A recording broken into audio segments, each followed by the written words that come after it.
오늘 본문 26절은요, 이 세 단문으로 이루어졌어요. 화를 내세요. 그러나 죄를 짓지 마십시오. 그리고 마지막으로 해가 노여움, 나의 그 분노 위에 지지 않도록 하십시오. 이 세 가지 짧은 문장이 이루어져 있습니다. 사람은 감정을 갖고 있습니다. 그러니까 웬만한 일에 화를 내지 않는 사람도요, 때로는 화를 낼 때가 있습니다. 사도 바울은 화가 나는 그 감정 자체가 문제다, 이렇게 이야기하지 않습니다.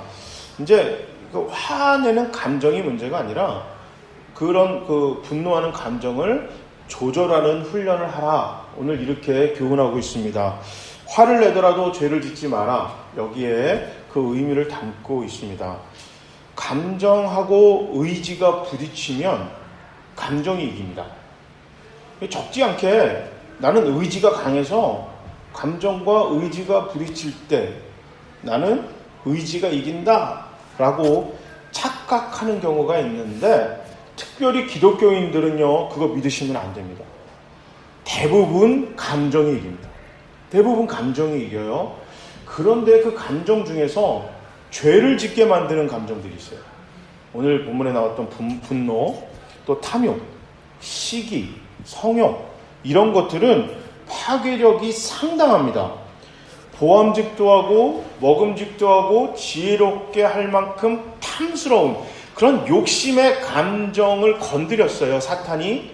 그래서 첫 남자 첫 여자가 선악과를 따먹었습니다. 그래서 그 죄를 짓게 만드는데요, 그 중에 분노의 감정은 아주 빠르게 사람을 사로잡습니다. 굉장한 속도로 사람을 집어삼킵니다. 그리고 난 다음에 화를 낸 사람이나 또 상대방에게 아주 길게, 그리고 아주 깊게 상처의 흔적을 남깁니다. 사탄이 이것을 너무 잘 알고 있습니다.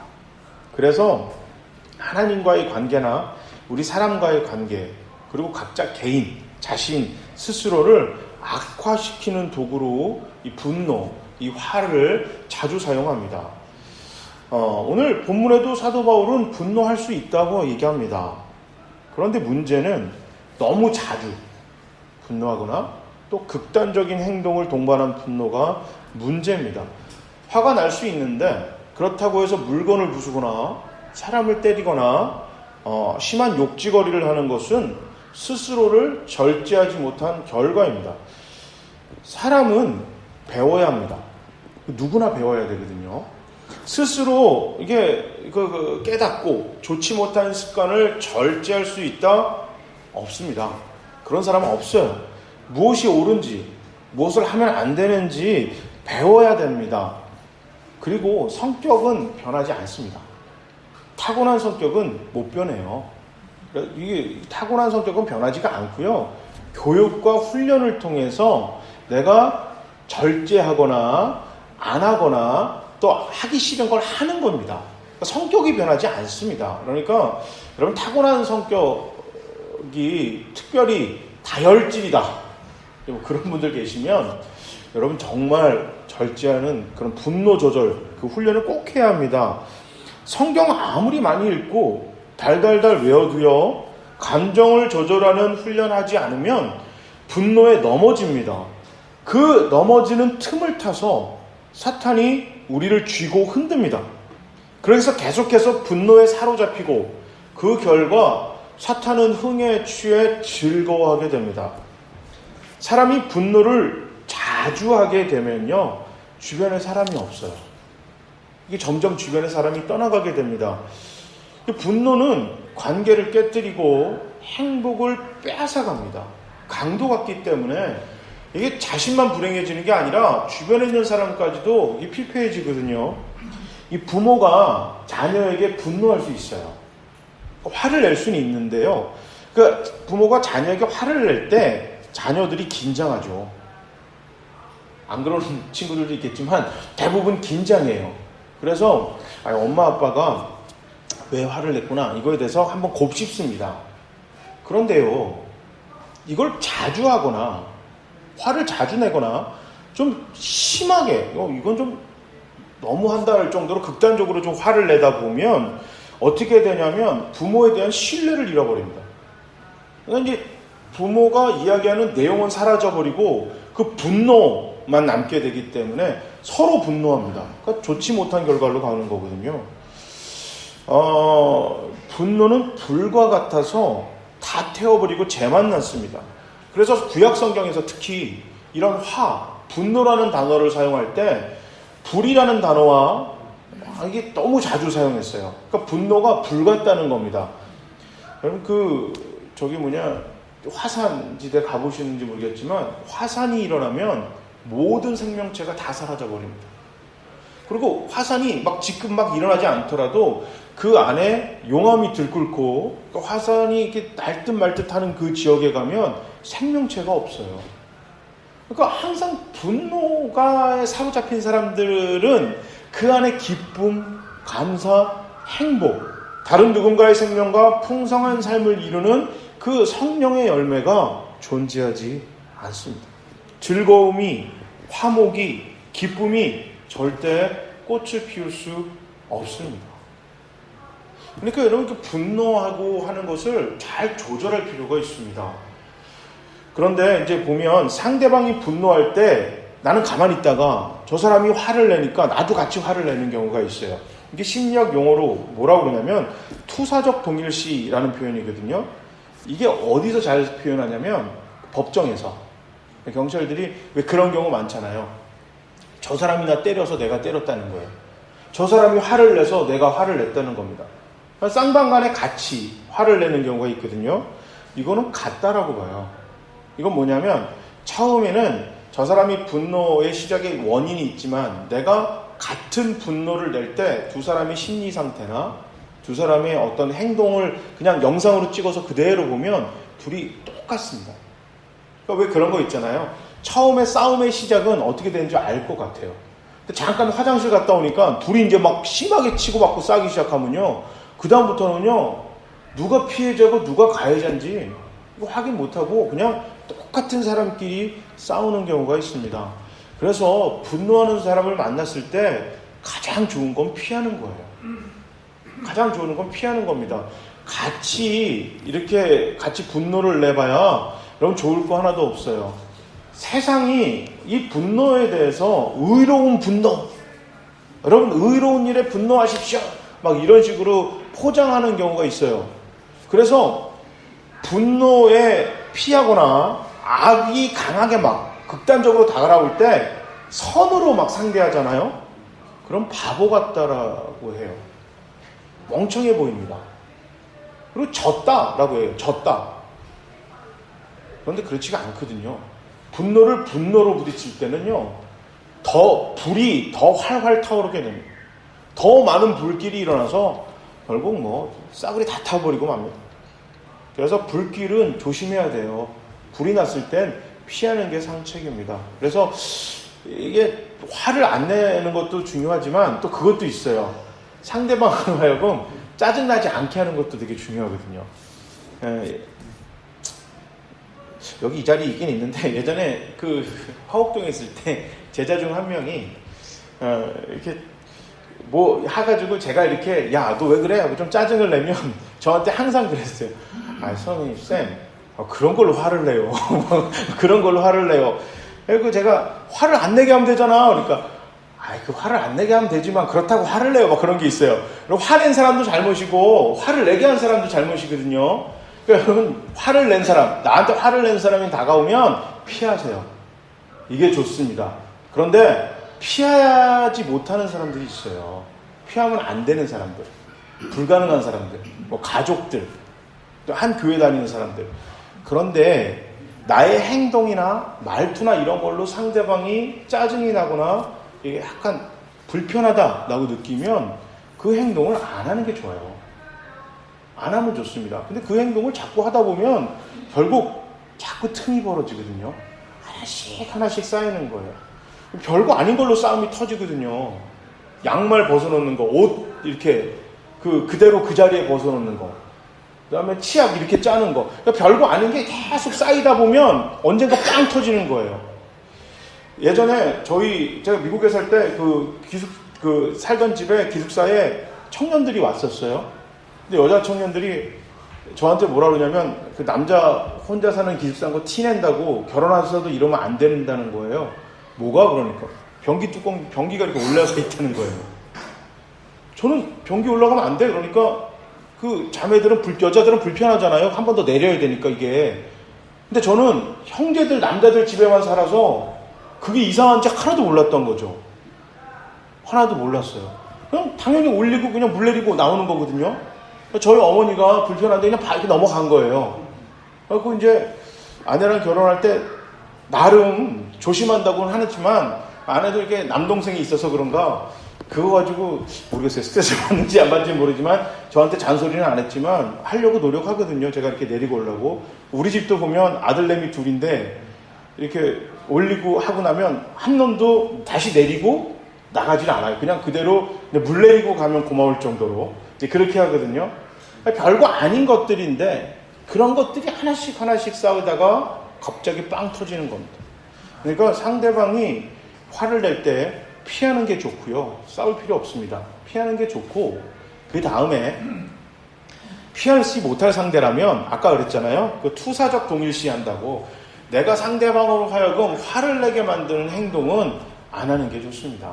그거를 무언가라고 한번 곱씹어 봐야 돼요. 그래서 특히 믿는 사람들은 내가 교회나 가정에서 내가 다른 누군가가 내 말투나 내 행동 똑같은 패턴으로 짜증을 낸다라고 한다면 그건 상대방의 문제가 있을 수 있지만 내가 원인을 제공할 수도 있는 겁니다. 그러니까 그런 것들은 하나씩 이게 안 하면 좋습니다. 우리 야고보서 1장 19절에서 20절 한번 화면을 보시면서 다 같이 한번 읽어보겠습니다. 한번 화면을 보고 다 같이 없나요? 다 같이 한번 읽겠습니다. 사랑하는 형제 자매 여러분 이것을 알아두십시오. 누구든지 듣기는 빨리 하고 말하기는 더디하고 노하기도 더디하십시오. 노하는 사람은 하나님의 의를 이루지 못하기 때문입니다. 아멘. 이게 말하는 것 늦게 하라는 거예요. 그러니까 화를 말하는 게 딱 나왔을 때 아까 분노는 빠르다고 했잖아요. 불처럼 화를 태우기 때문에 그 순간을 조금 참아내는 거예요. 감정이 확 치러올 때 잠깐 참는 거예요. 제가 다혈질이에요. 타고난다 그랬잖아요. 안 바뀌어요. 이거 안 바뀝니다. 다혈질입니다. 알아요. 그래서 조절하려고 나름 훈련을 합니다. 나름 노력을 하는데요. 완벽하진 않는데 이거 할 때 그래 좀 나요. 뭐냐면 10까지 세요. 확 열받을 때 그냥 안 세고 이렇게 하나씩 손을 두드려요. 이렇게 10까지 셉니다. 그러면 확실히 나요. 아들 둘이 있다 보니까 열받게 할 때가 있잖아요. 근데 제가 열을 쉬고 얘기할 때와 그냥 화가 나서 딱 얘기할 때는요, 목소리 크기, 내용, 시간의 차이가 나더라고요. 열을 세고 하면 조금 화나는 게 조금 줄어요. 그래서 의미가 잘 전달되는 것 같아요. 그래서 잔소리가 줄어요. 시간이 준다는 거죠. 그리고 내용도 그렇게 막 너무 심각하게 얘기 안 하고. 그런데 열을 안 세고 나갈 때가 있어요. 그럴 때 목소리 톤도 높아지고요. 말도 길어요. 그리고 단어도 독해요. 이게 아들들이 잘 되라고 하는 잔소리인데 마치 그 아이 마음에 상처를 일부러 주려고 작정한 사람처럼 이야기가 나올 때가 있더라고요. 제가 그래놓고 이제 가능하면 제가 생각해도 이거 말이 좀 심했다라고 하면 사과를 합니다. 아빠가 미안해라고 하지만 이 사과를 너무 자주 하다 보면 화내고 사과하고 이러면 이제 그 다음부터는 내 말에 신뢰를 잃는 거예요. 아빠 저러다가 화내고 말겠죠. 맨날 화내는 사람이야. 뭐 툭하면 화내. 그러면 어떻게 되냐면 피해요. 점점 대화가 사라지겠죠. 관계가 좋아지지가 않습니다. 그러니까 오죽하면 야고보가 그랬겠어요. 듣는 거는, 그러니까 나에 대해서 누가 뭐라고 하는 얘기는 여러분 집중해서 자세히 들으십시오. 그리고 감정에 대해서, 분노의 감정에 대해서 얘기할 때는 가능하면 천천히 하십시오. 그리고 화를 늦게 내라. 그러면 하나님의 의가 상하는 일이 없을 것이다. 오늘 야고보가 그렇게 하고, 오늘 사도 바울도 화를 낼 수는 있지만 죄를 짓지 마십시오. 지금 이렇게 우리에게 교훈합니다. 그리고 26절에 사도 바울은 분노를 품고 오래 유지하는 것에 대한 심각한 우려를 표합니다. 자, 우리는 하루의 시작이 아침인데 이스라엘은 하루의 시작이 저녁입니다. 그래서 창세기 1장에 보면 저녁이 되고 아침이 되니 첫날이다, 이렇게 표현이 되는 게 저녁이 하루의 시작이에요. 그러니까 오늘 본문을 이스라엘 상황에 맞춰 해석하면 멋있어요. 분노를 품고 그러니까 하루를 지내지 마라, 그러니까 밤을 넘기지 마라 라고 우리는 이렇게 표현하는데, 이스라엘적인 표현은 하루의 시작을 분노와 함께 하지 말라. 하루의 시작을 분노를 가진 채로 시작하지 마라. 어제의 분노가 새로 시작하는 하루와 함께하면 안 됩니다. 영화나 소설을 보면 평생을 스승의 복수, 여기에 사로잡혀 살아가는 사람들이 나와요. 불행하지 않습니까? 그 사람들 보면 참 안 됐다 싶어요. 평생을 먹으나 마시나 잠을 자나, 심지어 사랑하는 사람을 만나도 분노에 사로잡혀서 살아갑니다. 그러니까 스스로도 행복하지 못하고 주변에 있는 사람까지도 절대 행복하지 못하며 살아가게 됩니다. 이 좋은 방법이 아니죠. 화목하게 만드는 것을 다 그냥 와장창 깨뜨리고 살잖아요. 사도 바울은 이거 하면 안 된다고 이야기하는 겁니다. 분노를 빨리 정리할수록 좋습니다. 그 좋은 방법을 제가 소개해 드릴 건데요. 그게 뭐냐면 기도예요. 기도. 다른 사람에 대한 분노를 하나님께 이야기를 하는 겁니다. 그러니까 분노는 하나님께, 그리고 선함은 사람에게 하는 겁니다. 이거 그리스도인의 분노 조절 훈련 방법이거든요. 그래서 그리스도께서, 우리 주님이 수고하고 무거운 짐진 거를 다 나한테 맡기라고 하셨어요. 주님한테 맡겨라. 그러니까 우리의 분노가 됐든 화가 됐든 억울한 일이 됐든 그 감정의 상처를 다 하나님께 맡기라. 그리고 나서 돌아갈 땐 뭐예요? 비워냈으면 그 안에는 하나님의 치유, 하나님의 사랑, 하나님의 은혜를 내가 그 안에 넣어줄 테니까 그거 가지고 다시 너의 삶의 자리로 돌아가라. 우리 주님 이렇게 이야기하셨거든요.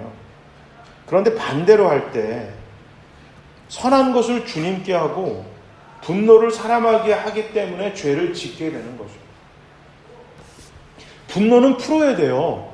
감정은 표출해야 됩니다, 여러분. 감정 표출하지 않고 마음에 그거 담고 살면 응어리 생기고요, 화병 생깁니다. 감정을 풀어내야 돼요. 요즘 보면 이런 스트레스나 감정을 풀어내는 그런 카페가 있대요. 그 물건들 있잖아요. 깨지기 쉬운 거, 부수기 쉬운 물건들이 그 안에 있거나 내가 가지고 와서 야구방망이로 막 때려 부시는 거예요. 소리 지르면서 막 때려 부셔요. 그럼 스트레스가 확 풀린대요. 좋은지 모르겠어요. 그거를 하는 거예요. 그리고 이제 대표적인 게 카운셀러 만나는 거잖아요.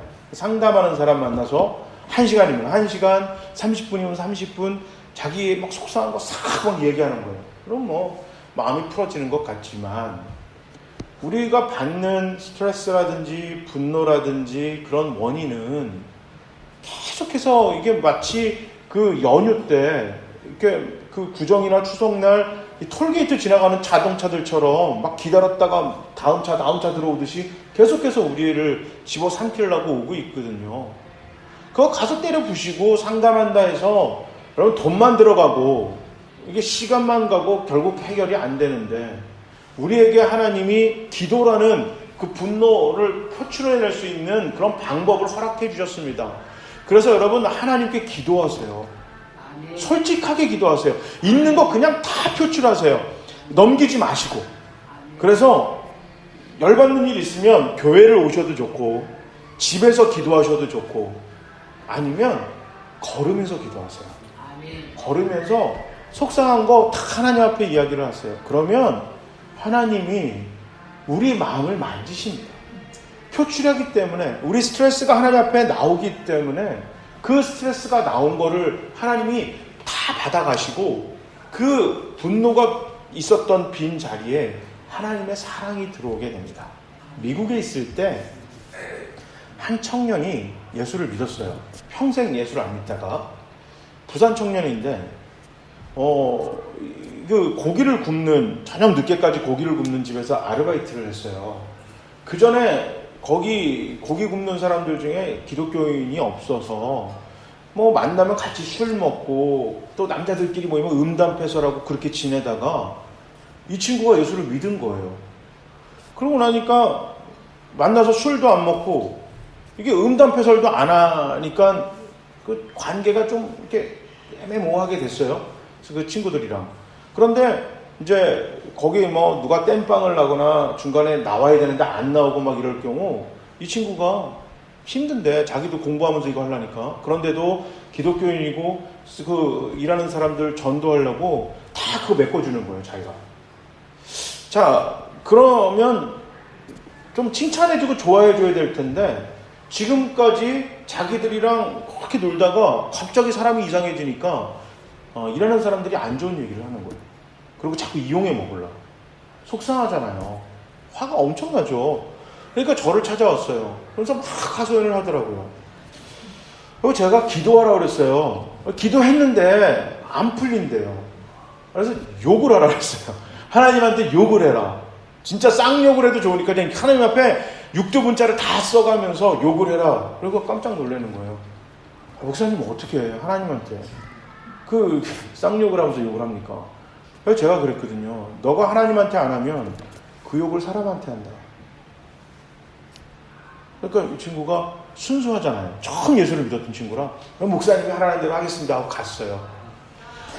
그러고 나서 저는 그 일에 대해서 잊고 있었는데 한번 어느 모임에서 간증을 할 일이 있었는데 이 친구가 뭐라 그러냐면 자기가 선하게 하면 할수록 그쪽은 더 악하게 자기들한테 하더래요.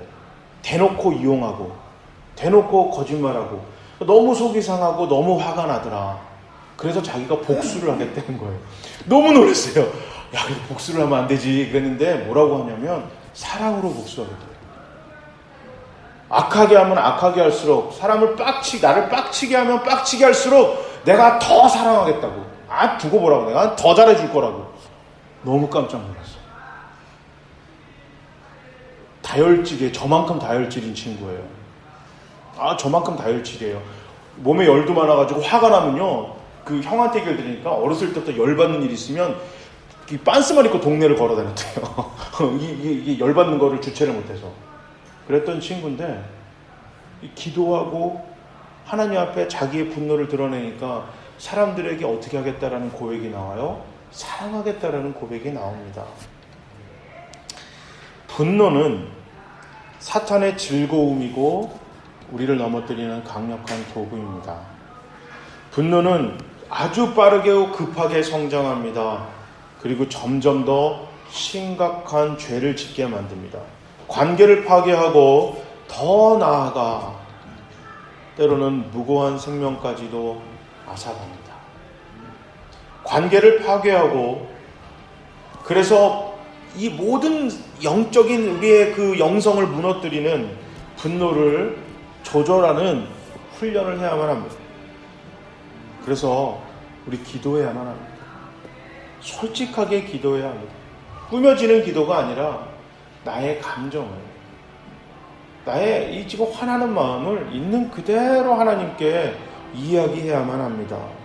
다 쏟아내야 합니다. 그리고 작은 그런 불쾌한 감정부터 급하게 나오는 말, 그냥 화나는 이야기를 확 쏟아내는 그런 행동들을 잠깐 늦춰는 그런 훈련을 해야만 합니다. 저처럼 10가지 쉬던 옛날 어르신들 말대로 참으린 세계면 살인도 이렇게 면한다고 했던 것처럼 어떤 여러분 몸에 맞는 그 방법을 통해서 그냥 화났을 때 바로 튀어나오는 말이라든지 행동을 참아야만 합니다. 어제의 분노가 오늘을 살지 못하게 스스로에게 약속하시기 바랍니다. 절대 과거에 화났던 일을 가지고 오늘 지금 누군가에게 쏟아내지 마시기 바랍니다. 너는 옛날부터 그랬어. 옛날 너가 나를 얼마나 화나게 해서 내가 속상했는지 아냐? 이미 없어졌던 분노가, 과거의 분노가 오늘을 살게 하지 마시기 바랍니다. 폭탄 같은 것 맞으면 한 번에 무너지기도 하겠지만 대부분 작은 틈, 작은 금, 그거 내버려둬서 점점 그 틈과 그 금이 넓어져 벽이 무너져 내립니다. 작은 화를 잘 조절하는 훈련을 통해 우리의 삶에 분노가 뿌리 내리고 자리 잡게 하지 맙시다. 아멘. 사탄이 즐거워하는 분노가 사라져서 사탄을 침울하게 만드는 우리 교회와 이 자리 성도 모두가 되시기를 주님의 이름으로 축복합니다. 아멘. 아멘.